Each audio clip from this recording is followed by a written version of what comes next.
Hi there, this is Joe from ShopTo, and I'm joined by Dan. Hello. And this is our review for Resident Evil Zero. Now, we reviewed Resident Evil Zero on PlayStation 4, I believe.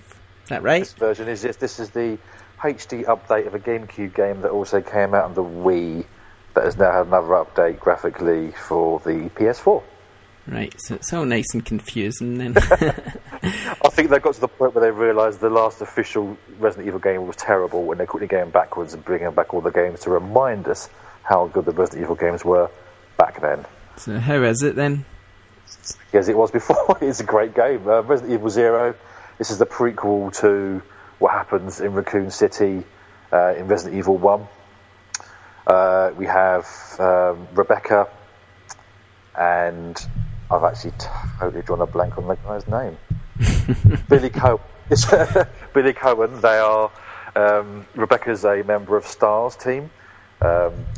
She's involved in an incident which comes across a runaway zombie-filled train, where she runs into Billy Cohen, who's an ex-Marine that's been sort of arrested and accused of killing numerous people. And in this, they team up together and they sort of learn what's going on with the Umbrella Corporation, and they build up to Resident Evil 1. Being a prequel, it does add a load of extra story to what people are familiar with, but consider this is a really old game now. Most people kind of know what's going on anyway. How does it look? I was about to say, it's a funny one, this. It does look better than the GameCube version. I can't argue with that.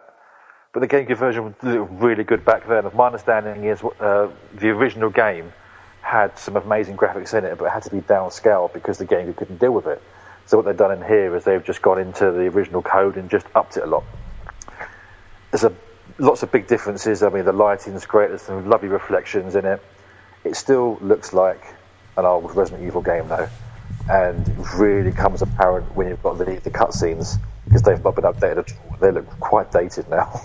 Considering how good the more recent Resident Evil games cutscenes are, this looks old. Right. The controls are very much like what you experience with Resident Evil games. The fixed camera, so each, which is great to keep the tension going, but it is a bit of a learning curve remembering which way is up, because each time you move to a new room, up is a new point in the control pad, so it takes a bit of getting used to. And what you have in this version...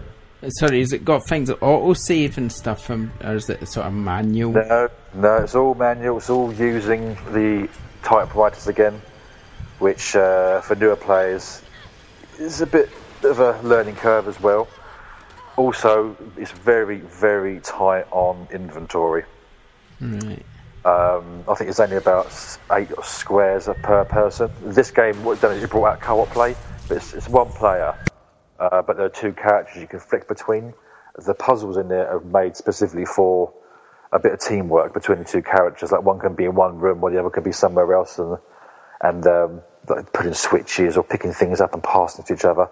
And that's quite cool. The horror element is still there. I think because I've played this game a few times now, it's not as scary as it was the first time I played it. I mean, there's some great scenes in it.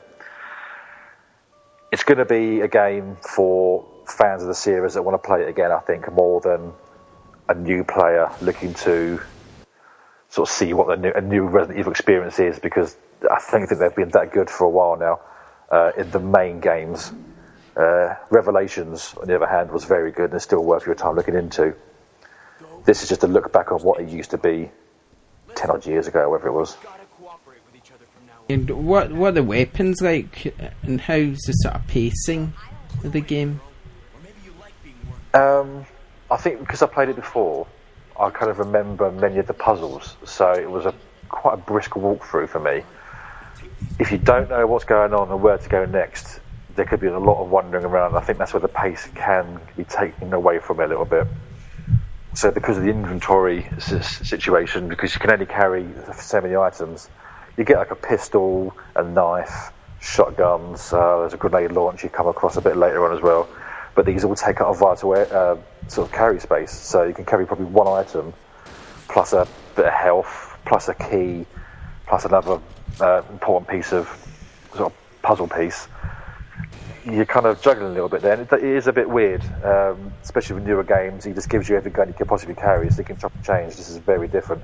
And that kind of plays nicely to the feel of the game and the suspense involved, making thinking that every choice you make is quite crucial, but at the same time you are wandering around loads.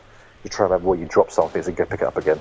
Who'd you say it's aimed at? I mean, is it really aimed at people who've played it before? Is it aimed at a sort of audience who maybe want to get into Resident Evil? I think a new audience is going to struggle a bit because it's an awful lot of old gameplay elements in there that are, to be honest, very dated and were indicative of the restraints of consoles back when it first was made. If you go into it with an open mind, remembering full well that it is a remaster of an old game, it's just another updated version of the original engine. Just bear that in mind. If you go in with that frame of mind, there's going to be a lot of fun there. But if you go in with it totally fresh, not idea what's going on, it could be quite a shock to the system because you are going back in time a little bit here. So it's more for the nostalgic than the new. I think so. Yeah, I think so. Okay, so give us some pros and cons. What are good points? I do like the fact that the puzzles are brilliant in it, like any Resi game, and having the co-op play. I keep on saying co-op, not really co-op. Having the Switch character puzzle element is great. The updating graphics are quite good, but on the flip side, the FMV in the cutscenes are dated, as terribly dated, and the gameplay is still a little bit old-fashioned. Okay, fair enough. And don't forget that you can pre-order Resident Evil 0 from ShopTo, and please don't forget to like and subscribe to our YouTube channel. Thanks for now. Bye. Bye.